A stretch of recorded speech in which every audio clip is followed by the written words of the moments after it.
रात के 3 बजने वाले थे। उमर बिस्तर पर लेटा था, लेकिन उसकी आंखें छत की ओर टिकी थीं, मानो वह अंधेरे में कुछ ढूंढ रहा हो। उसने कमरे की लाइट बंद कर दी थी। सन्नाटे में केवल घड़ी की सुइयों की टिक टिक सुनाई दे रही थी, जो दिल की धड़कन की तरह लग रही थी। जैसे ही घड़ी ने 3 का कांटा छुआ, उस सन्नाटे को चीरती हुई एक आवाज आई, थक थक थक। यह आवाज इस बार नीचे से नहीं, बल्कि लकड़ी की पुरानी सीढ़ियों से आ रही थी।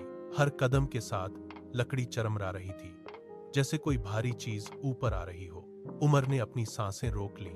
वह धीरे से उठा और दबे पांव दरवाजे की ओर बढ़ा। उसने अपना कान लकड़ी के ठंडे दरवाजे से सटा दिया। बाहर कदमों की आहट अब बिल्कुल उसके दरवाजे के सामने आकर रुक गई थी। उमर का दिल जोर जोर से धड़क रहा था। फिर अचानक सब कुछ शांत हो गया।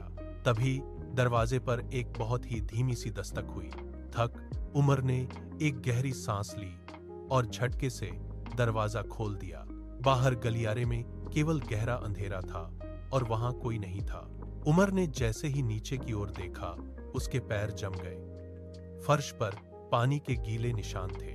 वे निशान दरवाजे के बाहर से शुरू होकर धीरे धीरे कमरे के अंदर की ओर बढ़ रहे थे।